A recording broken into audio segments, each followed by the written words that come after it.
मोहतरम मकाम वालिद एहतराम हज़रात सामिन इकराम,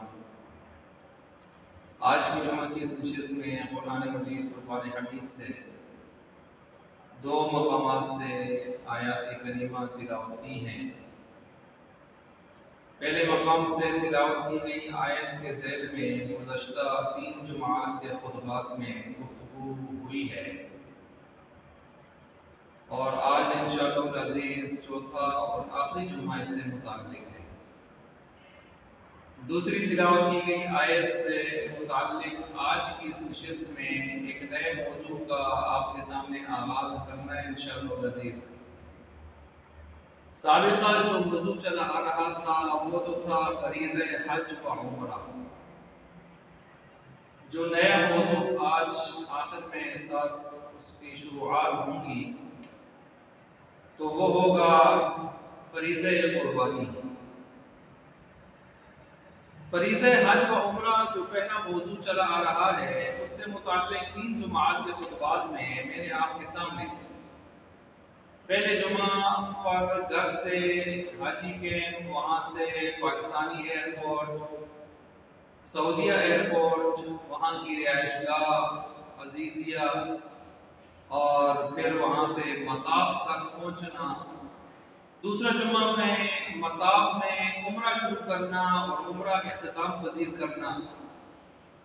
तीसरे जुमा में गुज़श्ता जुमा आप हज़रात के सामने हज का के 5 जो अय्याम होते हैं उनको किस तरह आपने गुजारना है, कौन से दिन में कौन से काम करने हैं, कौन सी गलतफहमियाँ गलतियाँ उनसे अपनी जान बचानी है, ये चीज़ें गुज़श्ता जुमा तीसरे जुमा में मैंने बयान की हैं। गोया घर से लेकर वापसी घर तक जो सिलसिले थे वो मैंने हज और उम्रा के एतबार से इस मुबारक सफ़र के, चाहे वो शरई मसाइल हों या इंतज़ामी मसाइल मामलात हों, दोनों से मुताल्लिक़ चीज़ा चीज़ें मैंने 3 जुमात के खुतबात में आप हज़रात के गोश गुजार कर दी हैं और वो तीनों रिकॉर्डिंग में मौजूद हैं। जो लोग भी हज पर गए जा रहे हैं उनको, जिनको मैंने भेजी अल्हम्दुलिल्लाह उन्होंने बहुत अच्छा पाया उसको और उन्होंने कहा कि हमने इनसे बड़ा फ़ायदा हासिल किया। जिसमें मैंने कदम ब कदम शरई मसाइल भी और इंतज़ामी मसाइल भी आपके सामने रखे थे। आज की इस नशिस्त में सबसे पहले इसी मौजू से मुताल्लिक चौथा जुम्मा है। आज फ़ज़ाइल व वईदें हज के हवाले से और कुछ मनगढ़ंत किस्म के हीले बहाने, जिनायात, क्या कुछ चीज़ें मना हैं इहराम की हालत में, और अगर कर ली तो उन पर क्या आता है। ये चीज़ें करने के बाद कुर्बानी का मुख्तसर सा तारुफ और आइंदा इंशाअल्लाह कुर्बानी की तफसीली बहस आपके सामने रखी जाएगी। सबसे पहले फ़ज़ाइल के हवाले से अगर हम देखते हैं तो फ़ज़ाइल के हवाले से मुख्तलिफ किस्म के फ़ज़ाइल हमारे सामने आते हैं। मसलन एक रिवायत में आता है कि 3 आदमी अल्लाह के ख़ास मेहमान होते हैं। 3 आदमी अल्लाह के ख़ास मेहमान होते हैं। अब वो 3 आदमी जो अल्लाह के ख़ास मेहमान होते हैं वो कौन से हैं? एक गाजी है जो अल्लाह के रास्ते में मुजाहिद की हैसियत से लड़ रहा है दुश्मनों से, तो जब तक शहादत जामे शहादत नोश नहीं कर लेता वो गाजी है। तो ये गाजी मुजाहिद ये अल्लाह का मेहमान ख़ास है। दूसरा, हाजी साहिब जो हज करने चले हैं, जब तक ये वापस नहीं आ जाते ये अल्लाह के ख़ास मेहमान हैं। तीसरा, मोतमिर जो उम्रा करने वाला शख्स है, ये भी अल्लाह का ख़ास मेहमान है। मोतमिर हज असगर करता है, हाजी साहब हज अकबर करता है। ये बातें मैं पहले भी कर चुका हूँ। उम्रा हज असगर है और फरमाया कि ये जो हज असगर उम्रा है ये दुनिया माफिहा से बेहतर है कि एक आदमी को एक उम्रा नसीब हो जाए और दूसरी तरफ किसी को पूरी दुनिया के अंदर जो कुछ है उसको मिल जाए। इसमें बारे में कौन है जिसको अल्लाह ने उम्रे की सआदत से नवाजा है।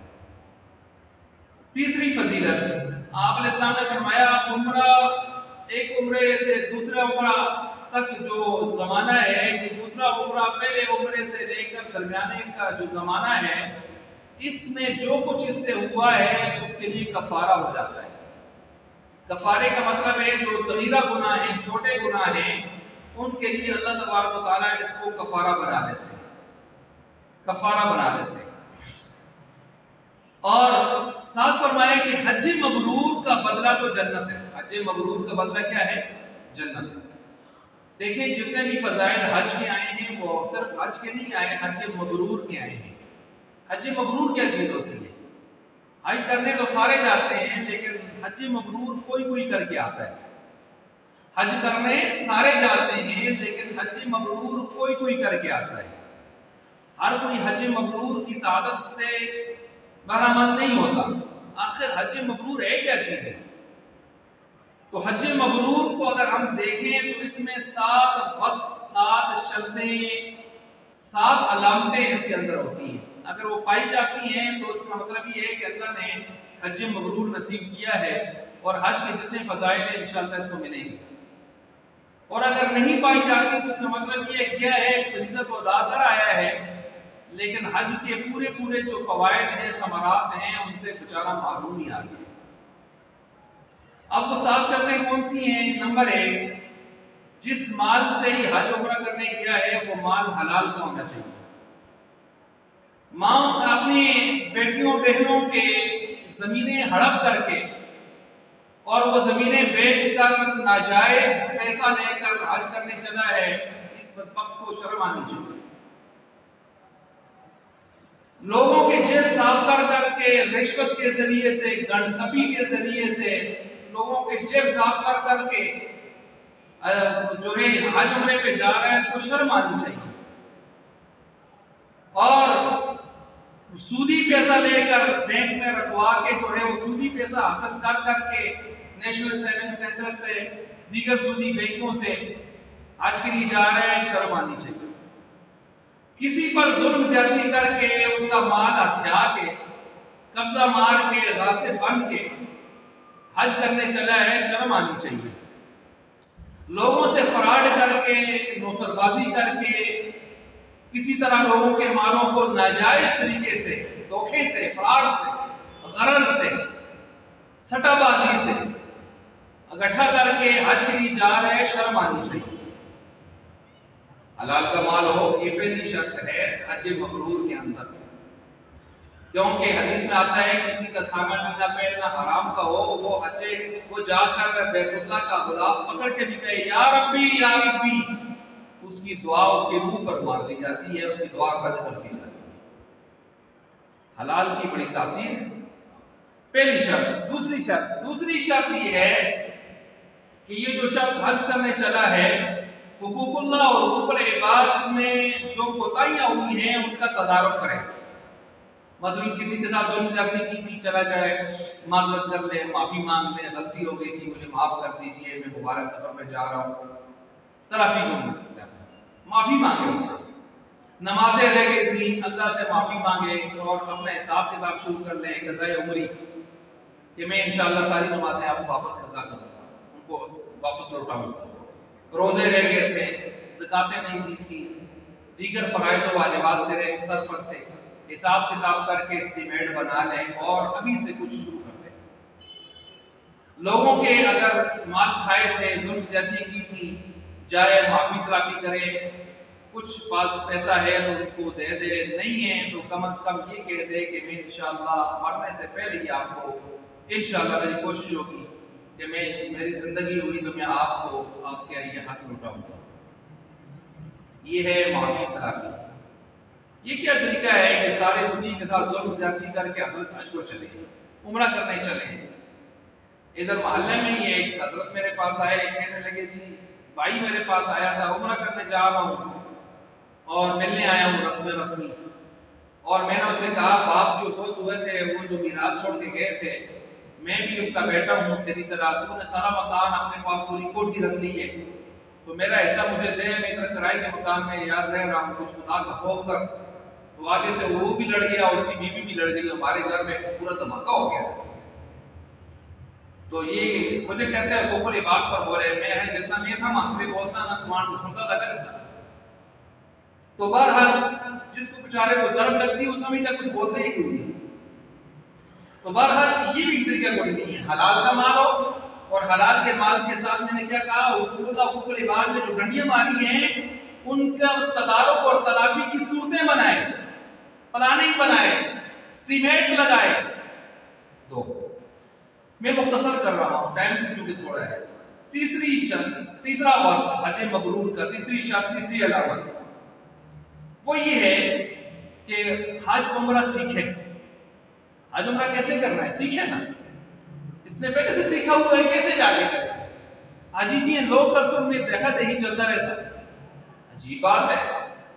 दुनिया का कारोबार करता है वो देखा देखी नहीं करता, सीख कर करता है, क्योंकि पता है नुकसान होगा, पैसा जाया होगा। दुनिया के बाकी कारोबार करता है तो बहुत मैं लोगों के पास जाके मशवरे करता है, पैसे दे के वकीलों से मशवरे करता है अपने केस को जानदार बनाने के लिए। आज इतना लवारिस आ गया है कि ये लोग कर सकते नहीं कर सकते। आज हमारा सीखे, कब ना लगा। सीखने के बहुत सारे तरीके हैं, वर्कशॉप्स होती हैं, अटेंड करें। आजकल यूट्यूब पर वीडियोस हैं, वो देखे, अपने उलमा के पास जाए जो हज पे लेकर के आए हैं।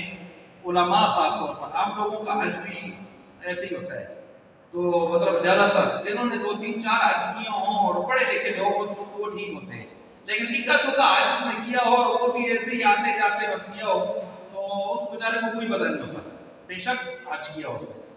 तो माहिर आदमी के पास जाके अपना हज अपना पूरा तरीकेकार सीखे। मैंने अर्ज किया, मैंने 3 जुम्मों में आपके सामने घर से लेकर वापस घर तक मैंने 3 जुम्मों में आपके सामने पूरा खुलासा बयान कर दिया।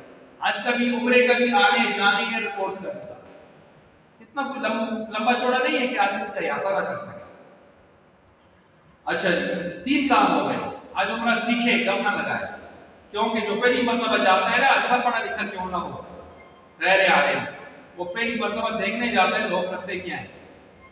दूसरी मरतबा अगर जाए तो वो फिर सीखने जाता है, देखा तो होता है पहले। तीसरी मरतबा फिर वो करने जाता है। हालात ऐसे हैं वहां पर, तो एक तो रश हुजूम, दूसरा लंबे लंबे सफर, तीसरा गर्मी उरूज पे। तो इस तरह के वैसे भी परदेश के आदमी के औसान खता हुए होते हैं, तो इसलिए सीख के जाएगा तो बड़ा फायदा होगा, नहीं तो परेशानियां कदम कदम पे होंगी। और ऐसे लोगों पर दम एक के बजाय 9 दम भी आए होते हैं, और फिर वो दम देने के मूड में होते ही नहीं, ना पोजीशन में होते हैं। आजकल एक दम देने से आदमी को पूरा दम निकलता है उसका, 50,000 का एक पकड़ा तो भले इसकी बेचारा, तो फिर वो दम बन जाता है उसके लिए। इसलिए एहतियात भी ना करें। बहरहाल 3 तो ये हो गए अलामतें। बस चौथा पांचवा छठा कुरान ने बयान किया है, फला रफता वला फुसूका वला जिदाल फिल हज। फला रफता का मतलब है कि कोई बेहयाई के काम ना करे, वहां बेहयाई के काम ना करे। कुरान ने कहा वहां किसी इंसान बेहयाई के काम करेगा, वो सफर इतना मुबारक है कि वहां किसी की नजर ही नहीं उठती। बैतुल्लाह में मर्द औरतें, हालांकि औरतों को नीचे मकाम में नहीं आना चाहिए, लेकिन बस बात बेहतियाती करती हैं, आती है नीचे।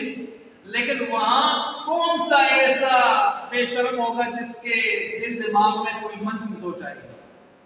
वहां हर एक पसीनों में डूबा होता है, आंखों में आंसू होते हैं, एक अजीब सी कैफियत होती है। लेकिन कुरान कहता है फला रफता, बेहयाई नहीं होनी चाहिए। क्या मतलब? शैतान फिर भी तो है ना, शैतान हटा तो नहीं है, रमजान तो नहीं है शैतान बांधा गया है, शैतान अपना काम कर रहा है। तो कहीं ऐसा ना हो तेरी नजर में हिट जाए पूरी दुनिया का कि इंसान और हुस्न वहां पर आता है। और एक बड़ा मसला वहां पर होता है कि लोग ये समझते हैं कि औरत का चेहरे का पर्दा हज में नहीं है। ये शैतानी वसवसा है। सिर्फ ये मसला है कि औरत अपने चेहरे के साथ कपड़े को चिमटा के ना रखे, कैप लगाए और कैप छज्जे वाली आगे से ऐसे नीचे को पड़ा हो।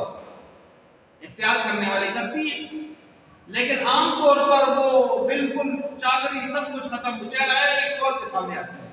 जो पाकिस्तान में थोड़ा बहुत कोई करती भी है ना पर्दा, वहां पर छज्जे वाली टोपी पहनना और आगे निकाब ऐसे लटकाना उनके लिए मौत होता है।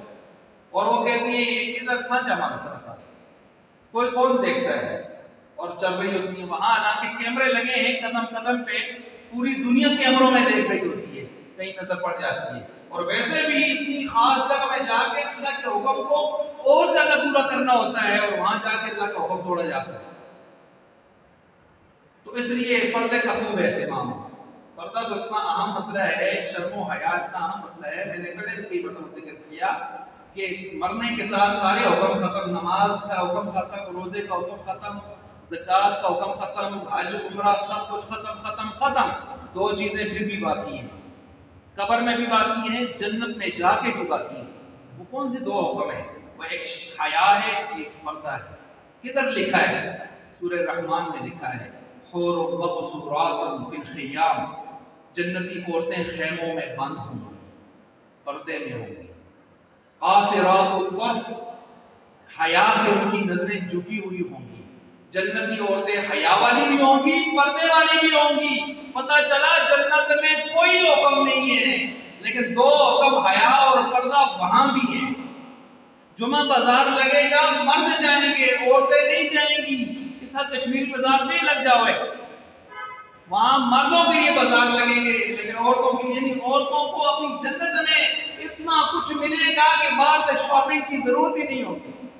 एक अदना जन्नती को दुनिया से 10 गुना बड़ी जन्नत मिल जाए, और वो औरत सारी हूरों पर सरदारनी मलका बन के आ जाए, और वलकुम फिहा मा तश्तही अनफुसुकुम, जो दिल चाहे हाजिर हो जावे, हर कुछ मिले जन्नत में।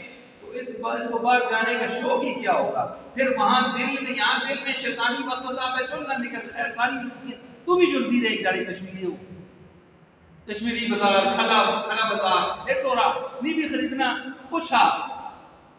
वहां ये गंदगी या मनफी सोच का अरमान पैदा ही नहीं होगा। जन्नत है ना भाई, जन्नत में मनफी सोच नहीं पैदा होती, जन्नत में मुस्बत सोच ही आएगी, बस मनफी सोच नहीं आ सकती, वो जन्नत है।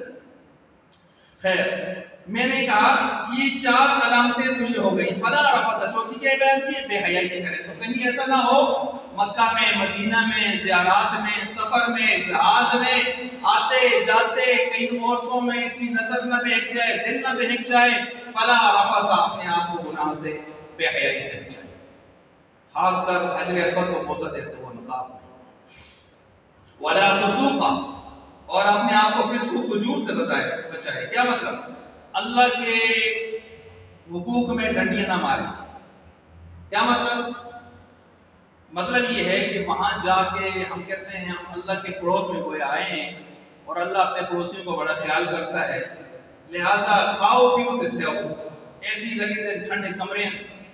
और अजीजिया कहते हैं मिस्र, ये भी हरम के अंदर है, तो कहते हैं इधर भी नमाज पढ़ी तो इतना ही सवाब है जितना बैतुल्लाह में पढ़ी, हरम के अंदर पढ़ी, क्योंकि हरम का ऐसा है। खाओ कैसे? अरफात वाले दिन मैंने पिछले जुम्मों में बयान किया ना, अरफात वाले दिन 4-4 कार्टन सराहने रखे होते हैं दूध के, दही के, खाओ पियो लंबे हो जाओ बस। और कोई है कि उठो जी वकूफ करो, आगे से जवाब आता है सोते तक आदमी हाजी हो जाते हैं। अरफात जाइए जी, माशाअल्लाह। तो ये चीजें वला फसूका, जहाज में जाते हुए 350-500 लोग बैठे होते हैं जहाज में, आप गिनती गिन लें तो आपको 10, 15, 20, 30 से ऊपर लोग नमाज पढ़ते हुए नजर नहीं आएंगे। सबने आराम पहना लेकिन नमाज नहीं पढ़ेंगे। किने पढ़ दो, किया पढ़ा जवाब आजी, किया पढ़ा, कोई इजाजत में नमाज होती ही नहीं। आई बात समझ? कोई कहते हैं शर्म आती है कि घर की नमाज पढ़ सकते। अच्छा माशाल्लाह, तो जाते हुए हाजी साहब ने 2 नमाजें जहाज में इधर जाया कर दी, उधर आते हुए 1-2 नमाजें उधर से जाया कर दी। ये है वला फसूका, न करे। फर्ज नमाज इतने मुबारक सफर में जाया कर रहा है। और अल्लाह माफ करे, बाज होटलों में सोए पड़े होते हैं, अपने होटलों की मस्जिदों जो बनी होती है मुसल्ले, उनकी जमातें भी जाती हैं, नमाजें चली जाती हैं, कज़ा हो जाती हैं, और उधर से बैतुल्लाह की भी रह जाती है। और जाके बैतुल्लाह में कहीं सुबह या शाम को हाजिरी करते हैं ताकि खाए पिए सोए। तो ये है वला फसूका, डंडियां ना मारो अल्लाह के हक में, नमाजें वगैरह ये चीजें तो ठीक होनी चाहिए। अच्छा, वला जिदाला, छठा हुक्म, छठा ये है कि तुम लड़ो मत, लड़ाई नहीं होनी चाहिए, लड़ाई नहीं होनी चाहिए। लड़ाई क्या मतलब है? वहां लड़ाइयाँ होती हैं, बैतुल्लाह में ज्यादा होती हैं, मस्जिद नबी में कम होती हैं। वैसे कि बैतुल्लाह में जलाल है, मस्जिद नबी में जमाल है।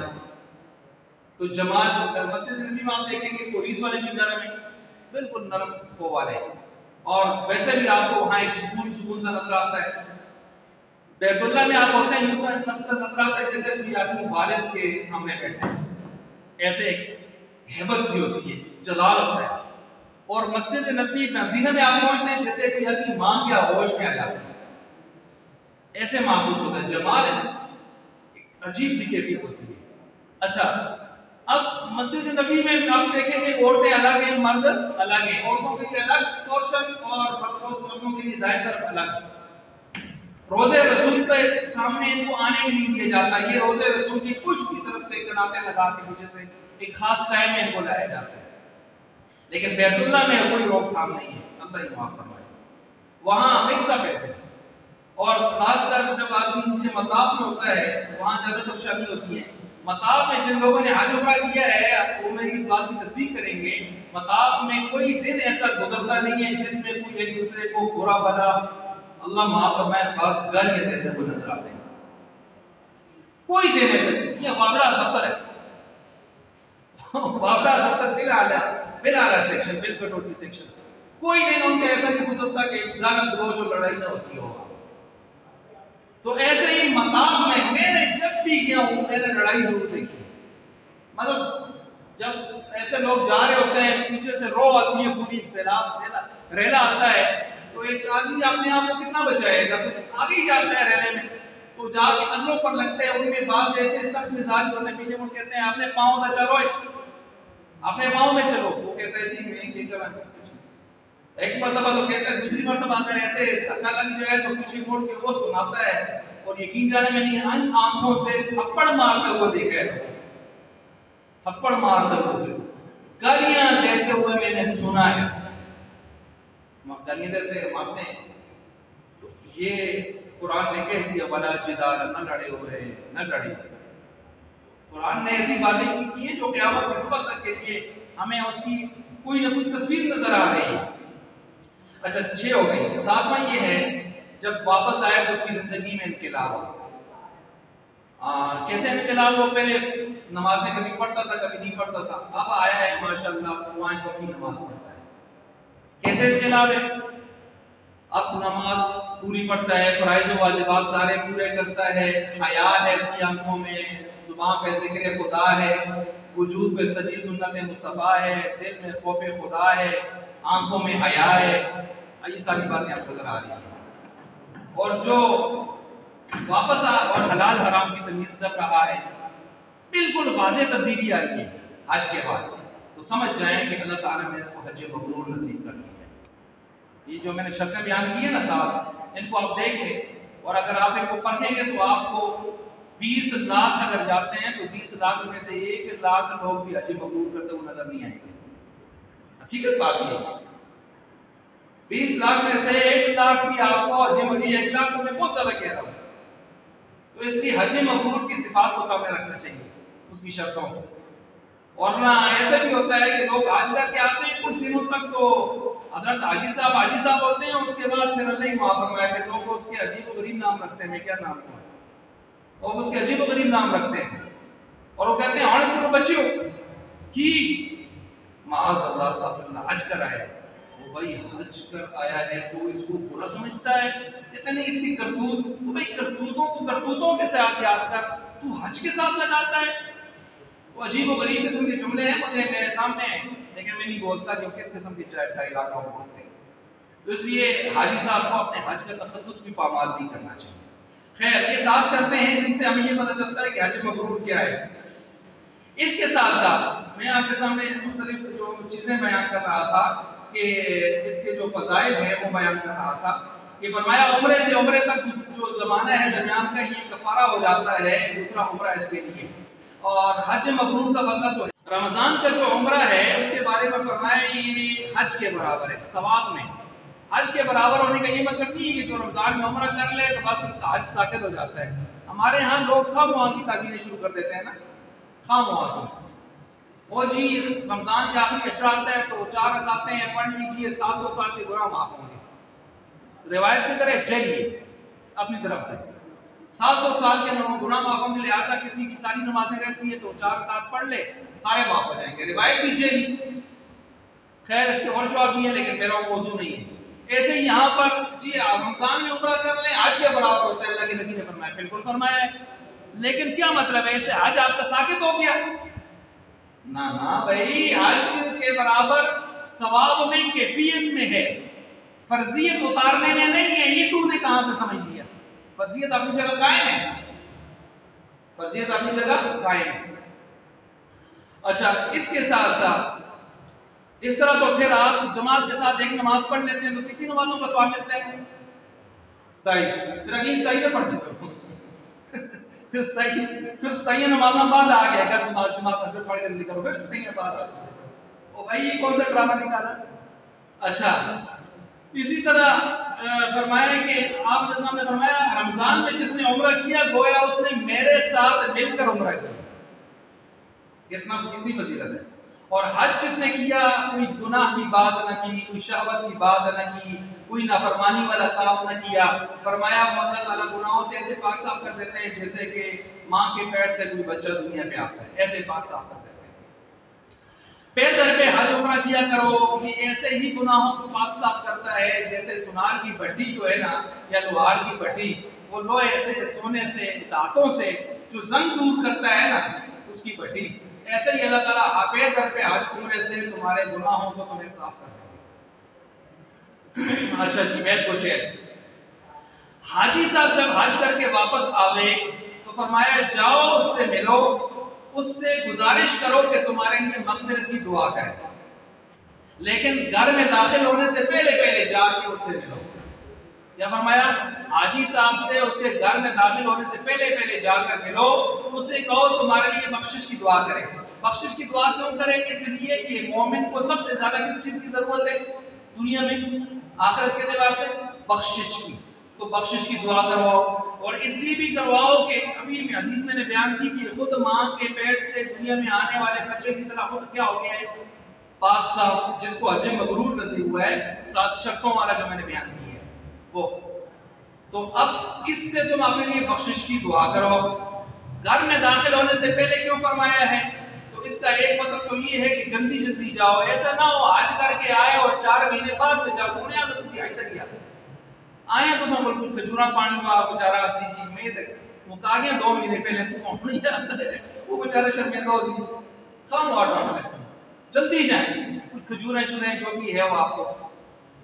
दूसरा मतलब इसका ये है कि जल्दी जल्दी जाओ, घर में दाखिल होने से पहले दुआ करवाओ, क्योंकि हाजी साहब अभी पक्षाया आए हुए हैं, कहीं ऐसा ना हो फिर पटरी तो ले जुले।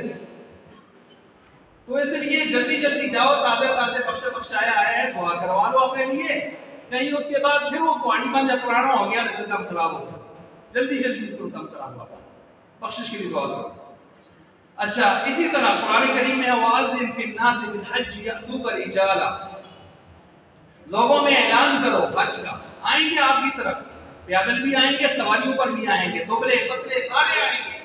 या अल्लाह मैं ऐलान करूं, स्पीकर नहीं है ना कोई ऐसा आला है कि पूरी दुनिया तक सारे इंसानों तक रूहों तक मेरा पैगाम पहुंचे। फरमाया इब्राहिम आवाज लगाना आपका काम है, जिसने करना है उस तक पहुंचाना मुझ रब का काम है। और अल्लाह ने पहुंचाया रूहों तक, रूहों ने लब्बैक जिसने कहा था इंशाअल्लाह हाजिरी करेगा, हाजिरी करेगा वो। और फिर सबसे ज्यादा जो अल्लाह ताला बंदे आजाद करते हैं जहन्नम से, आरफा का दिन होता है जब अल्लाह की खास रहमत बरस रही होती है, और उस दिन अल्लाह ताला थोक के हिसाब से मोमिनीन की बख्शिश फरमा रहे होते हैं, और इस थोक के हिसाब से जो बख्शिश हो रही होती है इसको देखकर शैतान जलील ख्वार हो रहा होता है और लोटपोट हो रहा होता है कि आज मेरी सारी मेहनत जाया हो गई। खासकर जब लब्बैक अल्लाहुम्मा लब्बैक हाजी आवाज मिला के पढ़ते हैं ना, उस वक्त इसको आग लगी होती है बेचारे। जिस तरह अजान जब होती है तो हदीस में आता है ये बड़ी तेजी से भागता है कि इम्तियाज साहब की अजान न सुने, और हदीस में आता है गूंज मारते हुए, यानी हवा छोड़ते हुए भाग रहा होता है, यानी इतना उसको गुस्सा होता है और तेजी से जाना होता है। अल्लाह के जिक्र से, अल्लाह के नाम से इसको इस कदर नफरत है। अच्छा जी, इसी तरह हाजी तलबिया पढ़ता है दाएं बाएं आसमानों तक, सारी मखलूकात इसके साथ तलबिया पढ़ने में मसरूफ, और इसके साथ फरमाया हाजी कभी फकीर नहीं होगा अगर हज मबरूर मिला है इसको और शौक ज़ौक़ के साथ किया है। हज उम्रा जिहाद के लिए जो शख्स निकला, फरमाया इस सफर में अगर मर गया क़यामत तक अल्लाह ताला इसके लिए अजर लिखते रहेंगे। हज उम्रा हर साल जो भी है इसके लिए अजर लिखा जाता रहेगा। और वहीदे क्या है, ये तो मैंने फ़ज़ाइल बयान किया आपके सामने, और हज मबरूर की 7 शर्तें आपके सामने मैंने रखी कि हज मबरूर की 7 शर्तें कौन सी हैं जिनसे हम पहचानें कि हज मबरूर क्या होता है। क्योंकि मैंने कहा 20 लाख में से 1 लाख भी हज मबरूर करके नहीं आता। मैंने शर्तें जो बयान की आप समझ गए होंगे। अच्छा, इसके साथ साथ वहीदे क्या है, कुरान ने साफ कहा है वलिल्लाहि अलन नासि हिज्जुल बैति मन इस्तता इलैहि सबीला, जिस पर ताकत है, जिसको ताकत मिल गई हज की, उस पर हज फर्ज हो चुका, उसने जाना है बैतुल्लाह का तवाफ करना है। हज फर्ज होने की 4-5 तरीके हैं, सूरतें, वक्त नहीं है कि मैं उनको क्लियर करूं आपके सामने। बहरहाल जो ज्यादा उसकी है कि एक आदमी के पास आने जाने का 3rd क्लास का खर्चा भी हो, उस पर हज फर्ज हो जाता है। फर्स्ट सेकंड नहीं, 3rd क्लास का खर्चा हो और कोई रुकावट ना हो उसकी बादशाह की तरफ से, दीगर इंतजामी मामलात की तरफ से, तो इस पर हज फर्ज हो जाता है। अब मिसाल के तौर पर आजकल तो बहुत ज्यादा खर्चा हो गया, आजकल तो 12-14 लाख रुपए खर्च है आने जाने का मसाइल है।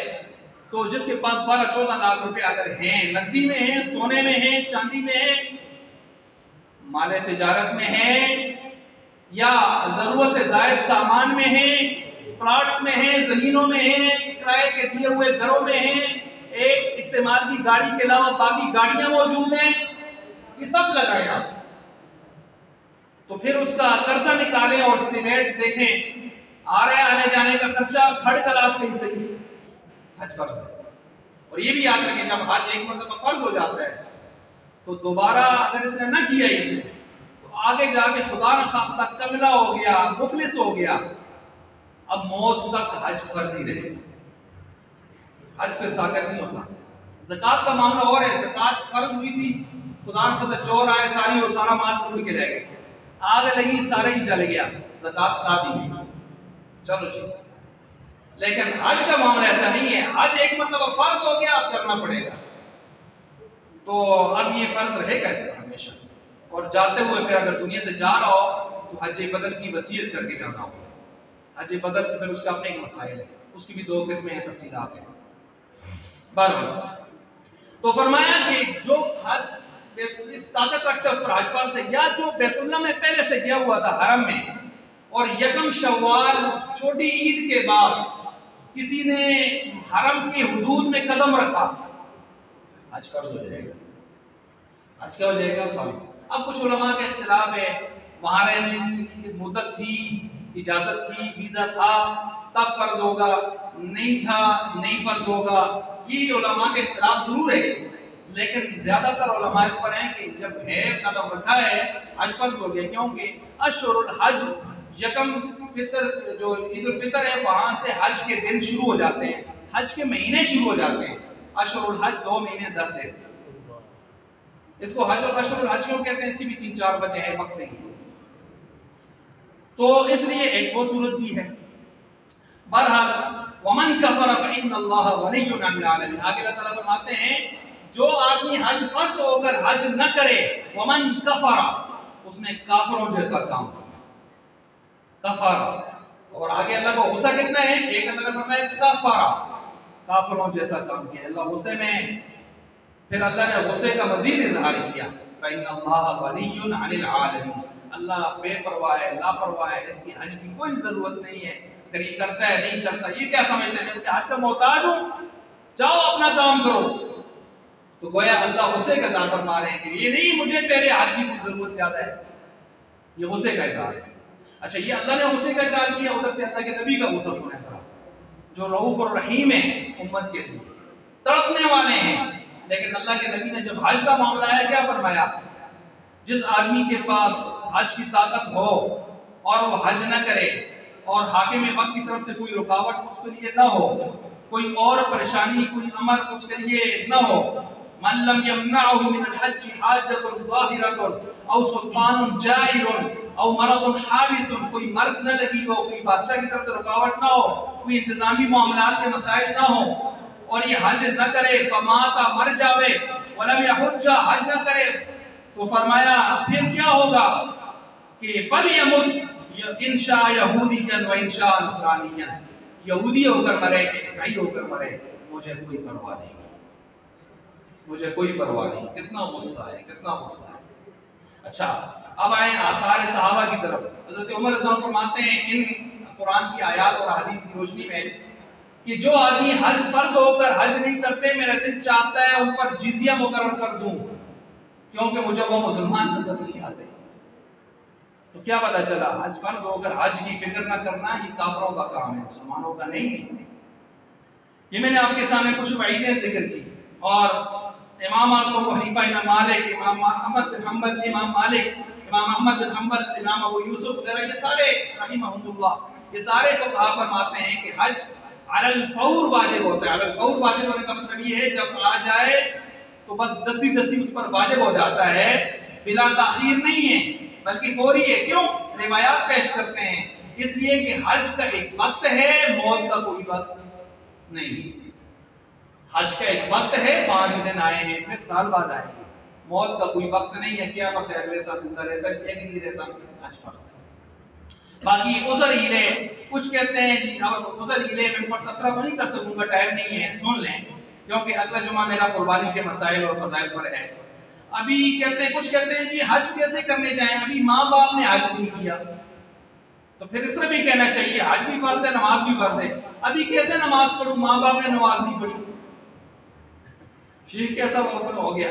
ये भी एक चतरा पत्र है, माँ बाप ने आई नहीं किया, मैं कैसे हज करूं? लोग क्या कहेंगे? माँ बाप पर नहीं फर्ज, कुछ पर फर्ज हो गया तो जाके कर अपना फर्ज अदा कर, उन पर फर्ज नहीं हुआ।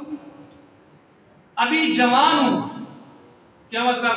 आज उस वक्त करते हैं जब बुढ़ापा आ जाए, बच्चे शादियां हो जाएं, वादियां हो जाएं, कब्र में टांगे लटक जाएं, सफेदी छा जाए, फिर हाजी साहब बनने जाए, और उस वक्त हाजी नहीं बनेगा, धक्के खाएगा जाके, वो है जब धक्का लगता है मिलर जाएगा स्टाइल होता है।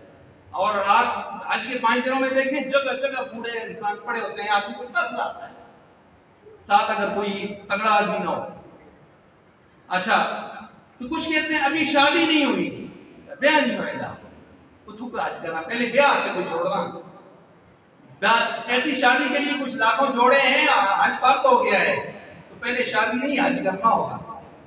वो अलग बात है कि कुछ हजरात निकाह फर्ज हो जाने या वाजिब हो जाने की सूरत में फिर वो गुंजाइश देते हैं जब इंसान बेहयाई में खुदा न खास्ता पड़ा हो और ईमान बचाना जरूरी हो गया हो, तो वो एक अलग सूरत है। अच्छा, जवान औलाद की शादियां भी नहीं हुई, बच्चियों की शादियां नहीं हुई, तो मैं हज कैसे करूं?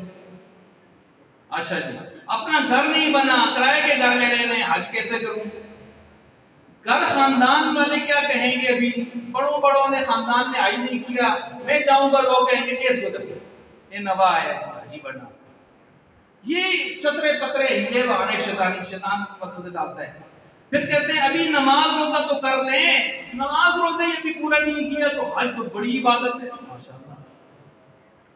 फिर कभी कहते हैं बगैर अपनी कोशिश किए, कहते हैं माज दुआएं करते हुए, मसलन कोई आदमी हज करने गया या जा रहा है या आ गया, मैं ऐसी दुआ करूं अल्लाह मुझको भी बुला ली, बैंक में रहे थे 20 लाख रुपया, अब नहीं लाना, पासपोर्ट नहीं बढ़ाया, आफ्ter के मैंने ऐसे दुआ तो अल्लाह मुझको बुला गया, थोड़ा ऐसे अल्लाह को जहाज पे सुन बुराक आसी जिब्रील अमीन कहने के आसम तो को उठा कर सुन थोड़ी पीछे ज़ियारत लगती है। ओ भाई किस किस्म की बात है? पहले जा पासपोर्ट बना, अप्लाई कर, फिर किस्मत में हुआ हो जाएगा, फिर दुआएं भी करवा। पैसों को हवा लगाता नहीं, पासपोर्ट बनाता नहीं, दुआओं पे दुआएं रखे, मैं ऐसे दुआ करूं मुझे भी अल्लाह बुला ले, जब न लगा यार वक्त पे।